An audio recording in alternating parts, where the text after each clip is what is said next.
Welcome back to Moment of Truth. This is Bishop Talbot.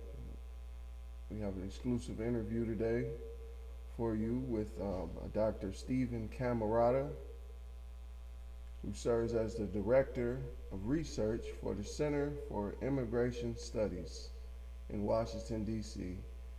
I decided to contact him in regards to the situation that has been going on at the borders, as many of you have heard about, with the immigrants and the children being separated from their parents. That is what the media is reporting. But you know us at Moment of Truth, we wanted to dig a little deeper, bring you the facts and only the truth. So we are bringing you this exclusive interview that me and Dr. Stephen Camarota that we had. Well, I thank you for checking us out. We are the #1 rated podcast here in Alabama, and I will get right to the interview. The first question was on what is exactly happening with the children at the borders. I'll let you hear his explanation. Have a child at the border who's not from Mexico or Canada, if someone's coming in from Canada, it creates a problem because we don't generally like to hold children. But how do you release a child and not release the parent at the same time? If you hold the parent, which is what you usually have to do, otherwise, if you give a person a hearing aid and say, we'll show up and we'll listen to an asylum application or whatever you want to apply for, if we release that person, the experience shows that they generally just go join the illegal population. We never see them again. They don't come back to their hearing. But if we hold them, then what do we do with the kids, right? Do we release the kid to a family member in the United States? Do we try to create a holding facility for the kids? Turns out that's very difficult. Experience has shown that it's hard to create an institutional setting where you put kids. It's the whole reason we don't have orphanages in the United States anymore. And although foster care often has problems, we still think it's better than an orphanage. It's the same sort of problem here. There are court rulings as well that further complicate whenever you try to hold children. But if you release the child and the parent, then you've created an enormous incentive for new illegal immigrants to come and simply have a kid with them, so that knowing that we'll then release them. So that's sort of background for the fundamental dilemmas that we face right now. So that's what's going on at the border. They were trying to hold the parents and release the children, or put the child in a child-appropriate facility. And that's where the separation of a small fraction of people came in, and that was the controversy. Now they're going to try to hold child and the parent together, which is going to be difficult because then you create a facility that has both adults and children together. And again, experience shows that whenever you do that, the possibility of abuse or mistreatment becomes very high. And so, again, these are all the dilemmas that we face at the border.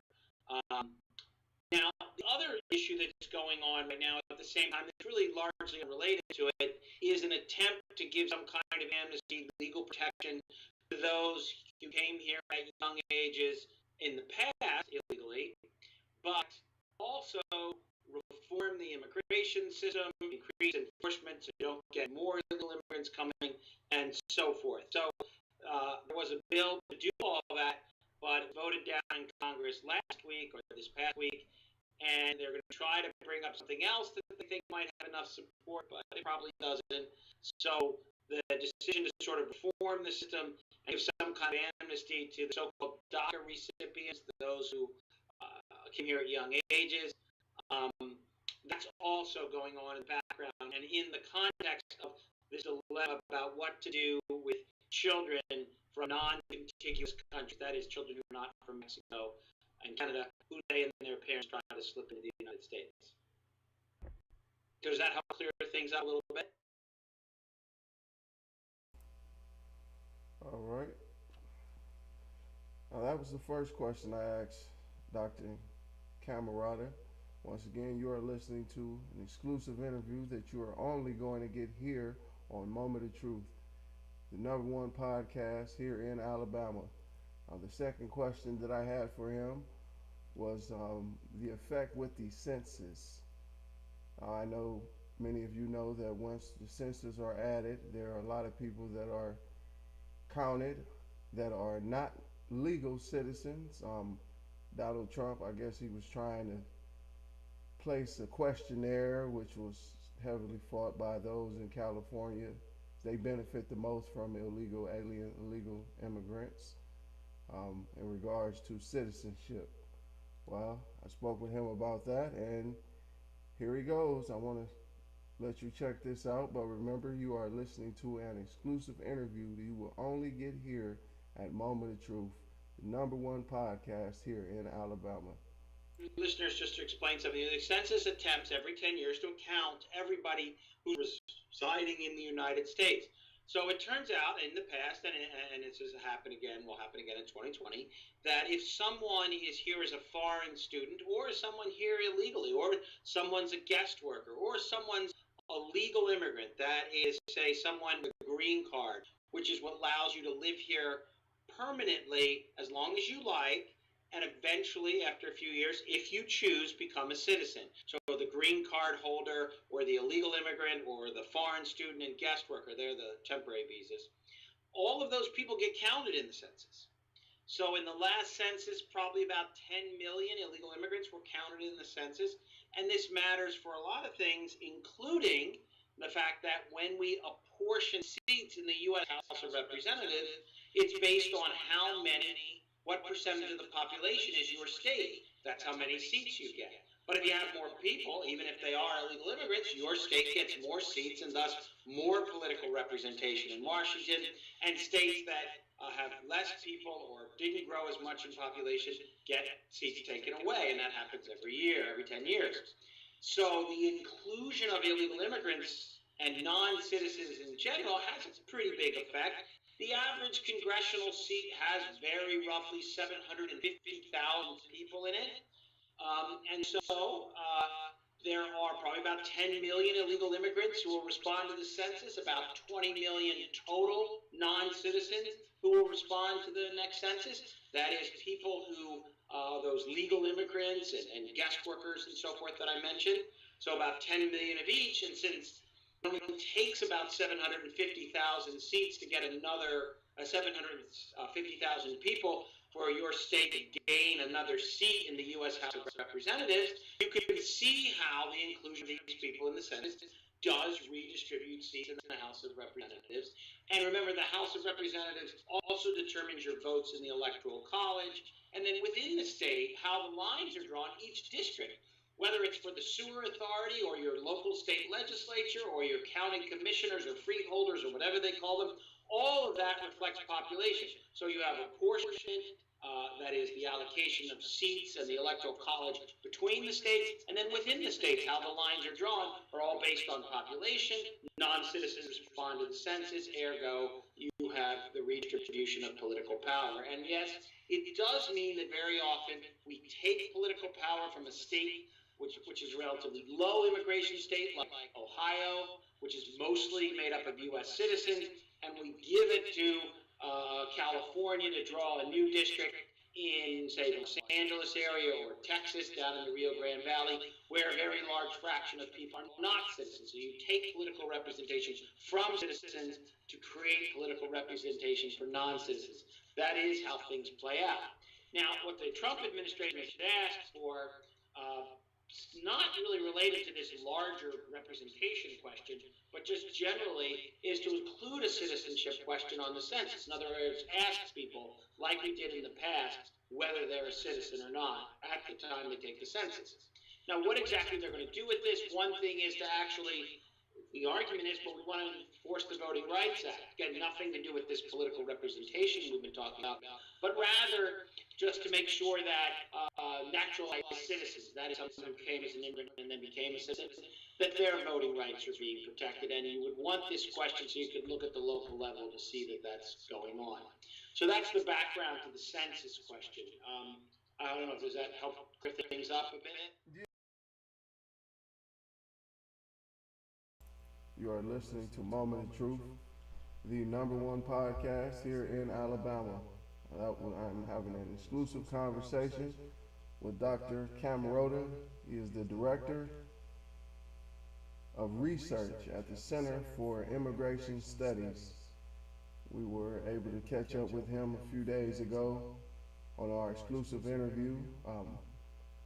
My next question I have for him, which I received a lot of inboxes, I want to remind you all you can message me with ideas for a future show, anything you want answers to that you are not receiving from other media outlets. But on my next question was, it's basically, if this law was enacted in 1997, why is it such a big deal now that Donald Trump is um, enforcing the law, him and Attorney General Jeff Sessions? So yes, I want to get back to his response. Once again, you are listening to Moment of Truth, exclusive interview with Dr. Camerota. Why was it not? Why was the law not upheld, or was it? Wasn't just being? Yeah, there's several answers to that. The first answer is Trump, right? It means extremely possible Trump, so anything to embarrass Trump is highlighted, and so some of it probably reflects a general media bias. Second, the reason has to do with the fact just a lot more, right? We didn't face this problem as much, but over the last 5 years, we have. Choice to the Obama administration made, but just general knowledge of the situation began to be widespread in Central America, and ergo people realized they could send for their kids with a smuggler, or they could come with their kids, or just send their kids. And so that partly contributed to it as well. That's why we ended up with the problem more. And then finally, they made it more systematic more recently to hold as many, to try to prosecute the parents and hold the kids, or at least place the kids somewhere else and separate the family. And that created even more attention.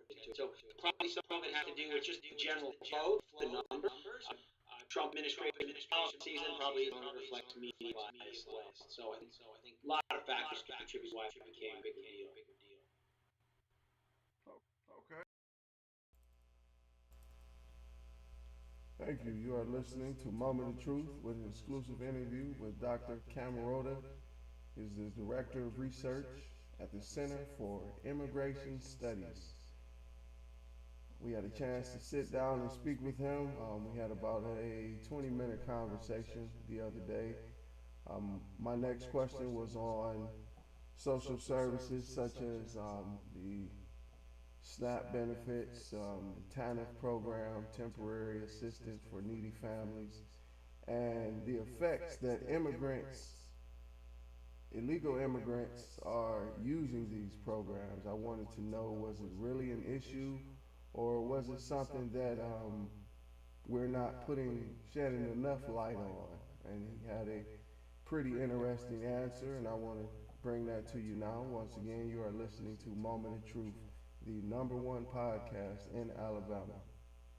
On the statewide level with the districts. Now, as far as like welfare and the SNAP program and things like that, is it really that big of an issue that immigrants are receiving these social services, or is it bigger than we think? Is it causing more problems with all the extra money they're receiving, or is it just a huge surplus and it really doesn't matter? Yeah, well, let me explain about it. If you're thinking about the fiscal impact of immigrants, the tax they pay, the service they use, in general, it all plays out exactly the way you might expect.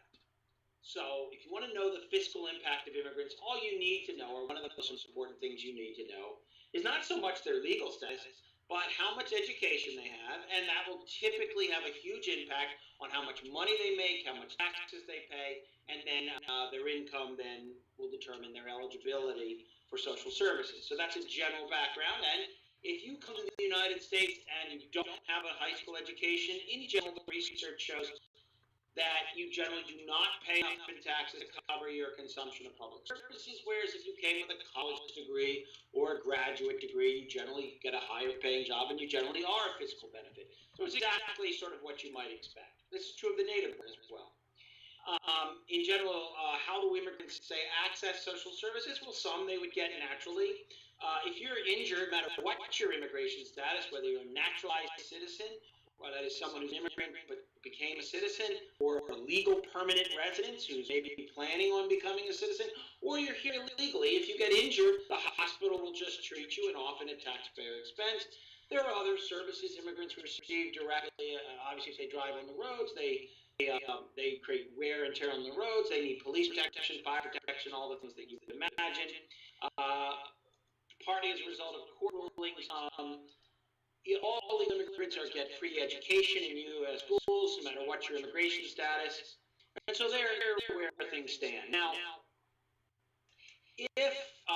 if you want to know how an illegal immigrant might typically get a welfare program, well, the way that would work generally is they're not supposed to, but assuming there's no fraud, which there's some, but not too much, is that illegal immigrants have U.S.-born children. And right now we're awarding U.S. citizenship to anybody born in the United States. There's a whole constitutional question whether the Constitution actually requires that, but that's what we do, which means the child has all the health welfare eligibility you could, as anybody else who's born in the United States. As such, you can enroll your kid in a cash program like TANF, Temporary Assistance to Needy Families. Technically, the check comes in the name of the child or for the child, but you're still getting it. Or the family can be enrolled in food stamps, or the child can get directly the free school lunch program, or be enrolled in Medicaid directly. So it turns out that a lot of legal immigrants and a lot of illegal immigrants sign their kids up for these programs. Now, there are restrictions on even legal immigrants. You have to be here for a certain amount of time before you become eligible for programs. But most legal immigrants have been here long enough to get the programs, and they have U.S. children anyway, so those restrictions don't mean very much. The reason that illegal immigrants or immigrants more generally use a fair amount of welfare mainly reflects the thing I said at the beginning, educational attainment. A very large fraction of immigrants are very skilled, but an even larger fraction are less educated. They didn't graduate high school in their home country, and as such, they often work, but they're still poor, are eligible for lots of services, and generally pay modest amounts of taxes. So that's sort of what you see among immigrants. In general, it looks like immigrants don't pay enough in services to pay, don't pay enough in taxes to pay for their consumption of services for themselves and their U.S. children, which kind of makes sense given the large fraction who have modest level of education. The hope is that they'll do better over time, or maybe their kids will do better. We don't know how children of immigrants are going to do because the children of today's immigrants are still mostly children or young adults, so we can't really say. But that's the hope. Will it turn out that way? Maybe. It seems to have turned out that way in the past, but the children of today's immigrants might not do as well because the immigrants themselves are somewhat worse off, or significantly worse off than immigrants in the past. Just very briefly, if you looked at how the average immigrant was doing in 1970 versus today, and compared them to natives, a large fraction of poor, a larger fraction of immigrants today live in poverty because immigrants are somewhat less educated today than they were in the past. So that looks to be a significant problem. And that's what I say.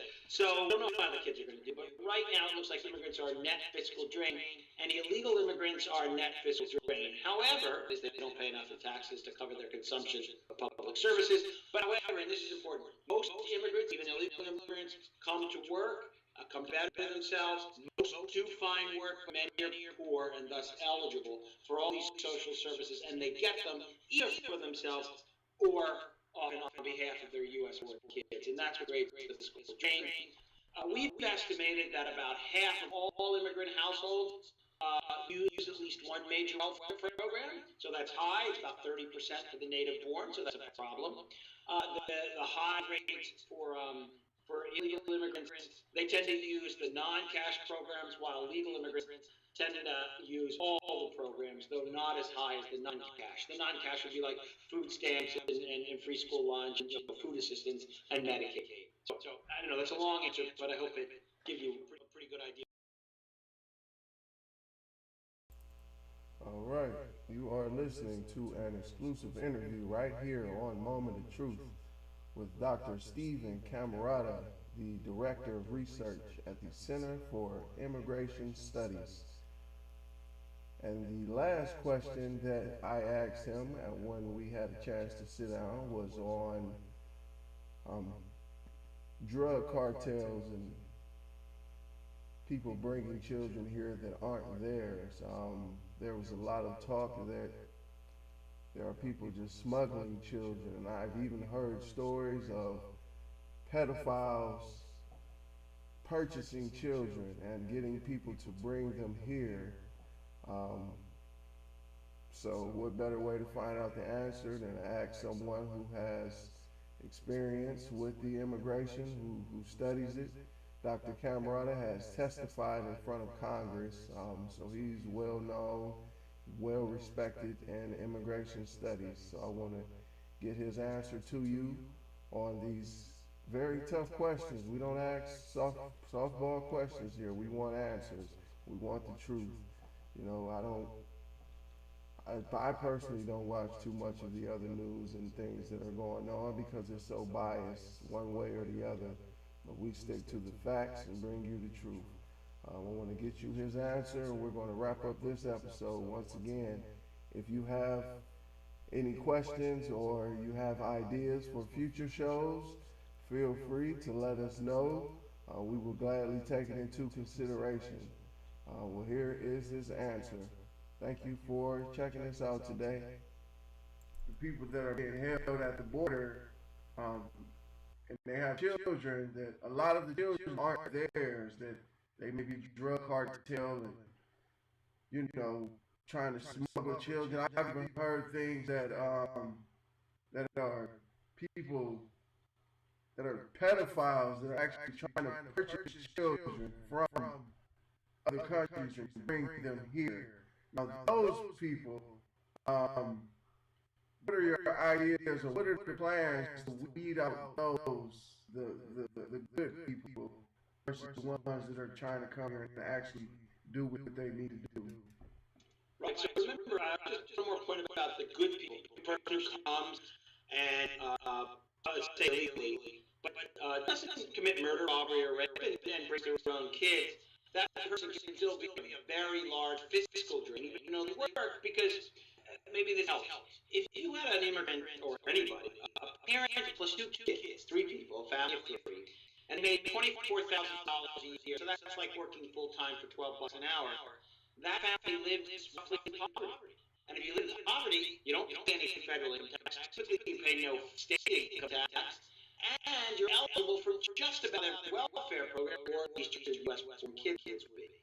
So that's why a person who makes $12 an hour is an enormous fiscal drain. It doesn't make them bad, doesn't make them evil, doesn't mean they all came to get welfare, but it does kick taxpayers in the teeth, and that might be a legitimate concern. Just to say, look, that's not someone we should allow into the United States. We have a very generous legal immigration system already. Over 1 million people a year are given lawful permanent residence. On the question of people kidnapping kids or posing with kids that are on their own, yes, it looks like the number of those cases is up about 300% year over year. So that seems to be a real explosion of fraud and deception, maybe kidnapping in some cases. Very serious problem. But it's kind of an inevitable outcome if you release everyone who has a kid. So that's a serious problem as well. And that is further complicated as soon as you start releasing people. So that's why the Trump administration wanted to do that. Because not only do you get more illegal immigrants, but you get even more of this even worse thing where you grab a kid and say he's yours. Yes, yes.